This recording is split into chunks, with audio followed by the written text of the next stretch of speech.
Welcome back friends, स्वागत है हमारे YouTube channel MK art Hindi English में। और आज हम लोग बात करने वाले हैं एक नई स्टोरी की।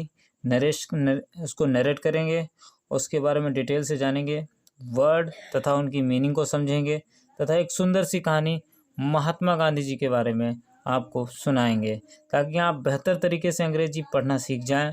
जिन बच्चों को अंग्रेजी पढ़नी नहीं आती है वो एक एक शब्द को ध्यान से पढ़ेंगे, जिससे उनकी अंग्रेजी मजबूत हो और चीज़ें आसानी से उनके समझ में आए। चलिए बिना किसी देरी के आपको स्टोरी सुनाते हैं, और आपको स्टोरी में एक एक दिए गए वर्ड को ध्यान से देखना है, पीछे से रिवाइज करना है, बोलना है, पढ़ना है, जिससे आपकी अंग्रेजी इम्प्रूव होगी। चलिए करते हैं start. In India we call Mahatma Gandhi Bapu और राष्ट्रपिता।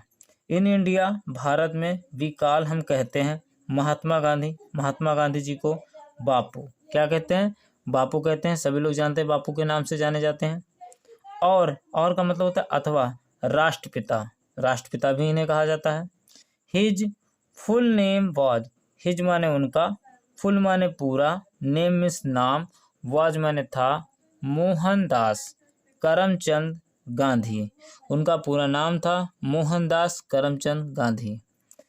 He was born on 2nd October 1869 at Porbandar in Kathiawar, Gujarat. He was born, ही माने वह, was माने थे, born मीन्स पैदा हुए, on 2nd October 2 अक्टूबर को 1869 ईस्वी में, at पोरबंदर, पोरबंदर में एक स्थान है। कहाँ? इन काठियावाड़। काठियावाड़ कहाँ पड़ता है? गुजरात। यानी गुजरात के काठियावाड़ के ज़िले में एक स्थान है पोरबंदर, जहाँ पर महात्मा गांधी का जन्म हुआ था।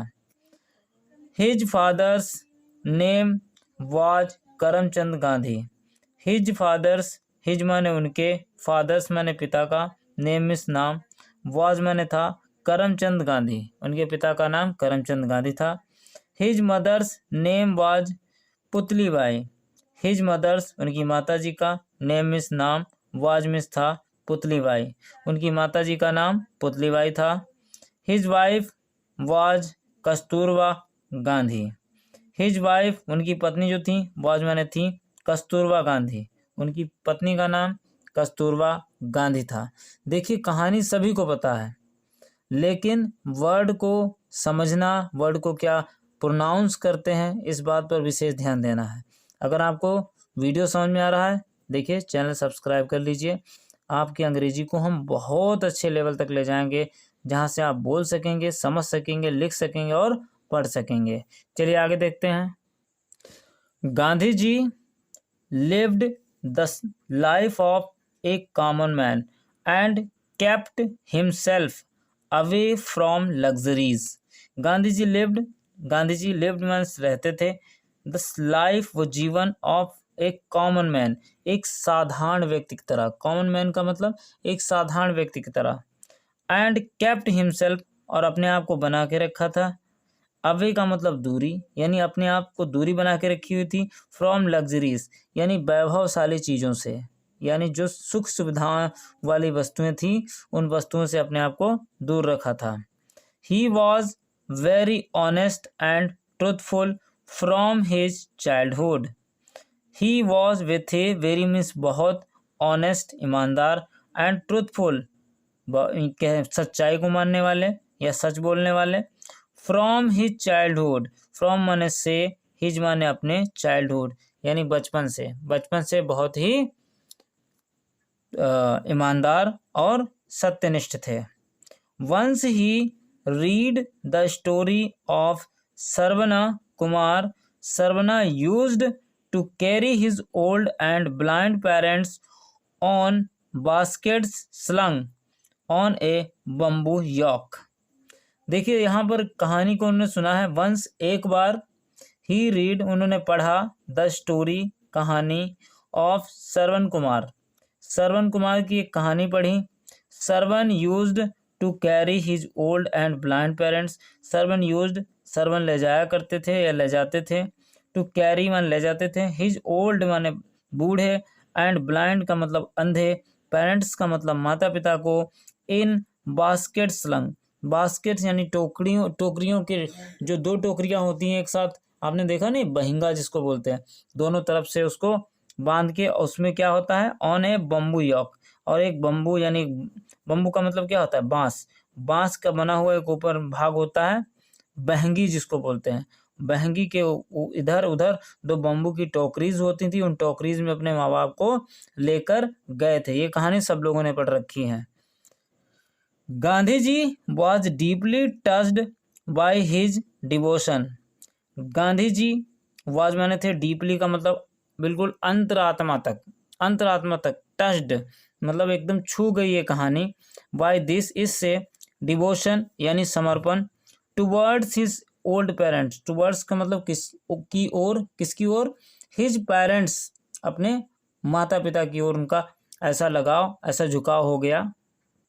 ही decided to be like servant and serve his parents. He decided उन्होंने निर्णय लिया, डिसाइडेड का मतलब निर्णय लिया, टू बी लाइक किसकी तरह बनने के लिए, servant and serve his parents, और सर्व का मतलब होता है सेवा करना, हिज माने अपने, पेरेंट्स का मतलब माँ बाप की सेवा करने के लिए, श्रवण कुमार जैसा बनने के लिए उन्होंने सोचा। चलिए आगे देखते हैं कहानी। आगे कहानी कहती है, देखिए, ही वेंट टू इंग्लैंड, ही माने वह, वेंट मीन्स गए, पास्ट इंडिफिनिट टेंस है, ही वेंट टू इंग्लैंड, वो इंग्लैंड गए, टू ऑब्टेन प्राप्त करने के लिए, ऑब्टेन का मतलब प्राप्त करने के लिए, अ लॉ डिग्री एक कानून की डिग्री लेने के लिए, कानून की उपाधि या कह सकते हो डिग्री लेने के लिए। After obtaining his degree he returned to India in 1893। After obtaining यानी आफ्टर माने बाद में, ऑब्टेनिंग का मतलब प्राप्त करके, हिज डिग्री अपनी उपाधि, ही रिटर्न वो वापस आए, टू इंडिया भारत, इन 1893 सन 1893 ईस्वी में। He was restless to see his countryman suffering under the foreign rule, suffering under the foreign rule. He was restless, वो अपने आप को रोक नहीं पाए, कहने का मतलब बेचैन थे, रेस्टलेस का मतलब होता है बेचैन होना, बेचैन हो गए, टू सी माने देखकर, हिज माने अपने, कंट्रीमैन यानी अपने देश के लोगों को, सफरिंग यानी ग्रसित या परेशान, under the foreign rule, under का मतलब के अधीन, अंडर का मतलब अधीन, द फॉरेन रूल विदेशी जो नियम कानून थे उनके अधीन देखकर अपने आप को वो रोक नहीं पाए।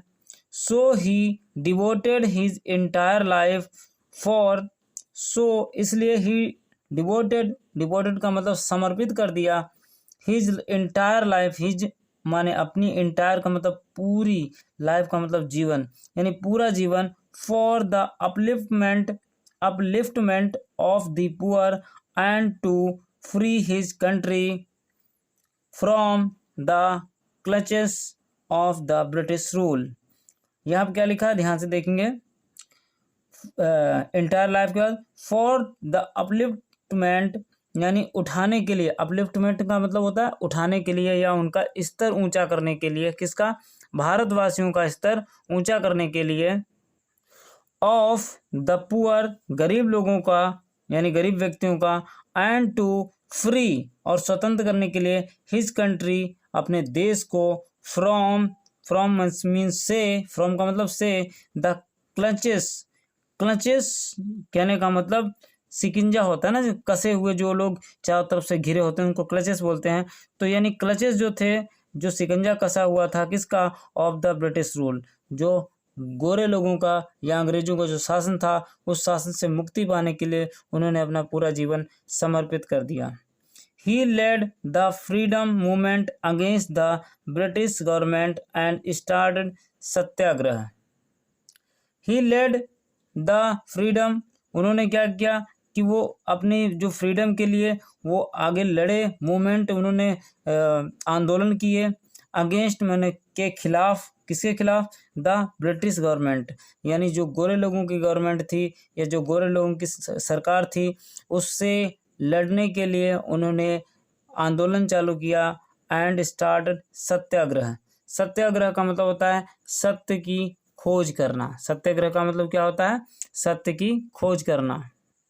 Non corporation movement, non corporation movement यानी असहयोग आंदोलन। डांडी साल्ट मार्च, डांडी साल्ट मार्च यानी नमक का कानून। क्विट इंडिया मूवमेंट, भारत छोड़ो आंदोलन।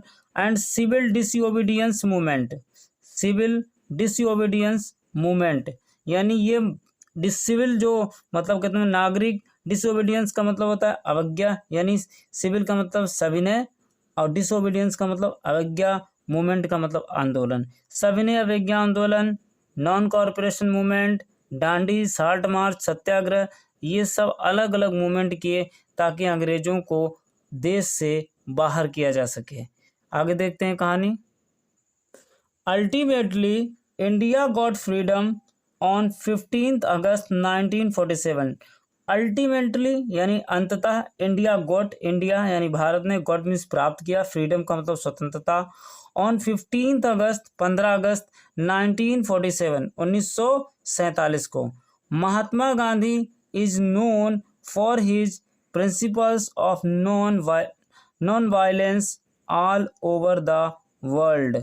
महात्मा गांधी इज नोन, महात्मा गांधी जाने जाने लगे, फॉर हिज प्रिंसिपल्स, प्रिंसिपल्स का मतलब सिद्धांतों के लिए, प्रिंसिपल्स का मतलब सिद्धांतों के लिए। कौन से सिद्धांतों के लिए? ऑफ नॉन वायलेंस, अहिंसा, जिसमें हिंसा ना हो। उन्होंने कहा था अहिंसा परमो धर्मा, यानी हिंसा करना हमारी प्रवृत्ति नहीं है। तो नॉन वायलेंस यानी यहाँ पर उन्होंने अहिंसा का साथ दिया और इसलिए वो नोन यानी जाने जाने लगे ऑल ओवर द वर्ल्ड, पूरे संसार में, पूरे संसार में वो जाने जाने लगे। असहयोग आंदोलन, नॉन कॉरपोरेशन मूवमेंट या सत्याग्रह, इनमें किसी में उन्होंने किसी भी को भी हानि नहीं पहुंचाई। ही लेड, उन्होंने जिया ए सेंटली लाइफ, एक संत का जीवन। And was against all sorts of injustice and inequality prevailing in the society. आगे क्या लिखा, ध्यान देखिए। एंड वॉज अगेंस्ट, और वो किसके खिलाफ थे? ऑल सॉर्ट्स कहने का मतलब हर तरीके की जो बुराइयां हमारे यहाँ फैली हुई थी उन बुराइयों के खिलाफ थे। ऑफ इनजस्टिस, अन्याय, एंड इनइक्वलिटी, असमानता, इनइक्वलिटी का मतलब असमानता। प्रेवलिंग, प्रेवलिंग यानी मुख्य तौर पर कह सकते हो, या उनका प्राइविलेज था। इन द सोसाइटी यानी समाज में, समाज में समानता लाना, एकता लाना इनका उद्देश्य था। He wanted to stabilise Ram Rajya, he wanted वो चाहते थे, टू स्टेबलिश, स्टेब्लिश का मतलब निर्माण करना, राम राज्य, राम राज्य का मतलब जहाँ पर सभी लोग सुखी हों। By Ram Rajya he meant the kingdom of God. By Ram Rajya यानी राम राज्य का मतलब, ही मीन्ट उन्होंने मतलब बताया, the kingdom of God, the kingdom का मतलब राज्य, ऑफ गॉड यानी ईश्वर का राज्य होना चाहिए, पूरे देश पर ईश्वर का राज्य होना चाहिए। For him Ram and Rahim were one and the same deity. For him उनके लिए राम, रहीम, राम और रहीम वर माने थे, one and the same deity, one यानी एक ही, एंड सेम एक समान, डेटी का मतलब भगवान, एक समान भगवान थे। राम और रहीम उनके लिए समान थे। For his great contribution, for माने के लिए, हिज माने उनके, ग्रेट माने महानतम, कंट्रीब्यूशन का मतलब योगदान के चलते, टू द कंट्री देश के लिए, इंडियंस भारतीय लोग, कॉल हिम उन्हें कहते हैं, कॉल हिम कहते हैं, the father of the nation यानी राष्ट्रपिता, फादर ऑफ द नेशन का मतलब राष्ट्रपिता कहते हैं, और बापू, और उनका दूसरा नाम क्या है? बापू, उन्हें बापू भी कहा जाता है। He was assassinated on 30 January 1948 by Nathuram Godse. He was assassinated का मतलब हत्या कर दी गई, ऑन 30 जनवरी 1948 1948 ईस्वी को, बाय नाथूराम गोडसे। नाथूराम गोडसे ने इनकी हत्या 30 जनवरी सन 1948 को कर दी। सिंस देन, तब से 30 जनवरी यानी जो 30 जनवरी होती है इज ऑब्जर्व यानी मनाया जाता है एज मार्टियर, कह सकते हो martyrs day in India. Martyrs day यानी शहीद दिवस के रूप में, या कह सकते हो जो व्यक्ति इतना महान था उसकी मृत्यु को एक साधारण तरीके से ना दिखाकर उसको मार्टियर डे के रूप में मनाया जाता है। एक स्मारक होता है जहाँ पर 2 अक्टूबर को या 30 जनवरी को हमारे देश के प्रधानमंत्री या हमारे देश के राष्ट्रपति वहाँ पर जाकर के पुष्प अर्पित करते हैं और उन्हीं की तरह ज्ञान प्राप्त करने का विचार रखते हैं, उन्हीं के कदमों पर चलने का प्रयास करते हैं। देखिए, कहानी आपको अच्छी लगी होगी। यदि आपको कहानी अच्छी लगी है तो कृपया हमारे वीडियो को लाइक और चैनल को सब्सक्राइब जरूर कर दीजिए। मिलते हैं किसी ऐसी ही रोचक कहानी के साथ, तब तक के लिए बाय बाय।